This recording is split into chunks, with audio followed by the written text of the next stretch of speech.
வணக்கம், பாலச்சந்திரன் பேசுகிறேன். இன்னைக்கு நம்ம மாடர்ன் டேஸ்ல இருந்து நம்முடைய சூர்யாவும் ஜோதிகாவும் நடித்த சில்லுன்னு ஒரு காதல் அப்படிங்கிற திரைப்படத்தில் உள்ள ஒரு பாடல்ல இருந்து ஆரம்பிப்போமா? நீரும் செம்புல சேரும் போல கலந்தோமே அப்படின்னு சொல்லி வரும். இந்த சொற்றொடர் நம்முடைய பழந்தமிழ் இலக்கியத்துல பயன்படுத்தப்பட்ட ஒரு அருமையான சொற்றொடர்.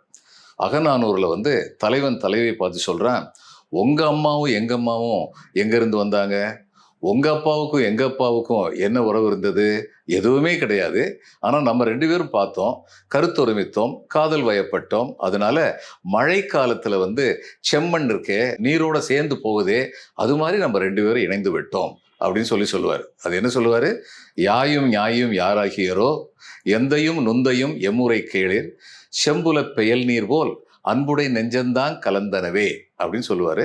அது ரொம்ப அழகா இந்த சின்ன ஒரு காதல் படத்துல இவங்க பயன்படுத்தியிருக்காங்க. இது ஒரு பாரம்பரிய தொடர்ச்சி அப்படின்னு நம்ம சொல்லலாம்.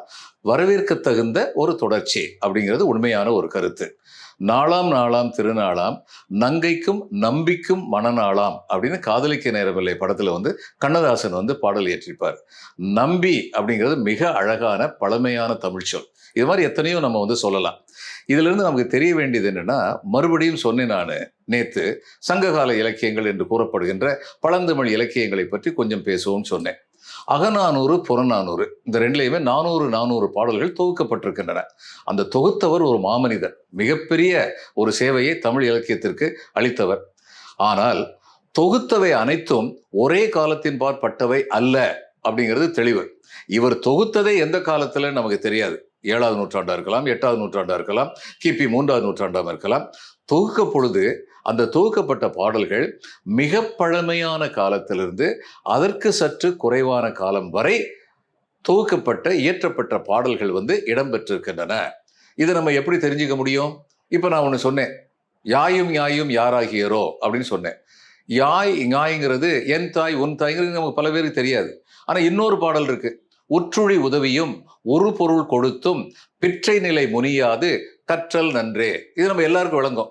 அப்படின்னா இது காலத்தால பின்பட்டது. இந்த சங்ககால இலக்கியங்கள் சொல்கிற 10 பாட்டு 8 தொகை எல்லாமே சொற்கள் மிக சற்று கடினமானவை. ஆனா அதுக்கு பின்னாடி வர்ற 14 கீழ்கணக்கு, திருக்குறள், நாலடியார், இன்னா 40 இணைய 40, இதுல சொற்கள் எல்லாருக்கும் புரியும். ஏன் தெரியுமா?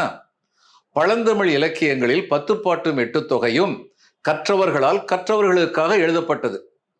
ஆனால் 14 கீழ்கணக்கு கற்றவர்களால் மற்றவர்களுக்காக எழுதப்பட்டது. இதை நம்ம உணர்ந்துக்கணும்.